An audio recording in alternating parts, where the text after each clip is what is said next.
সবাইকে SNB e learning চ্যানেলে স্বাগত জানাচ্ছি। তোমরা যারা যারা আজকের এই ভিডিওটা দেখছো সেটা হচ্ছে ফিফথ সেমিস্টারের যাদের হিস্ট্রি মাইনর আছে তাদের জন্য। ফিফথ সেমিস্টারে যারা পড়াশোনা করছো এই বছর এবং হিস্ট্রি সাবজেক্ট আছে এবং মাইনর পেপার আছে তাদের জন্য এই ভিডিওটা। এখানে তোমাদের জন্য পরীক্ষার যে গুরুত্বপূর্ণ ইম্পর্টেন্ট কোয়েশ্চেনগুলি আছে সেগুলো নিয়ে আলোচনা করব এবং সেই প্রশ্নগুলি তোমরা তৈরি করে নেবে। বিগত বছর নিয়ে এবছর তোমাদের কমন পড়ে যাবে। আর যদি এই প্রশ্নগুলোর আনসার তোমাদের কাছে না থাকে অবশ্যই তোমরা এই নাম্বারে হোয়াটসঅ্যাপ বা কল করতে পারো। তার বিনিময়ে তোমাকে 700 টাকা পে করতে হবে। 700 টাকার বিনিময়ে তুমি এখানে প্রত্যেকটা ইউনিটের সাজেশান সুন্দরভাবে গোছানোভাবে পেয়ে যাবে উইথ 2 মার্কস সহকারে।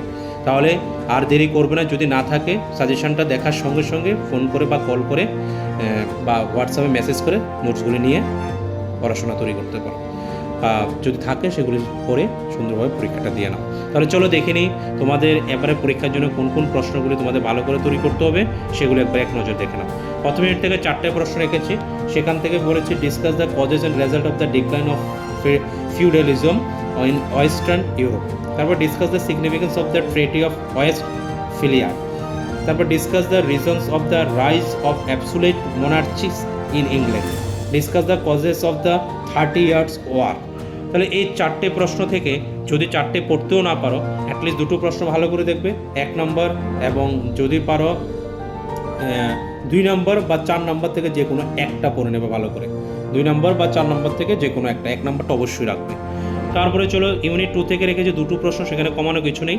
একটা হচ্ছে discuss the causes and impact of the printing revolution, analyse the features reformation movement that started in 16th century Europe, what were it's effect.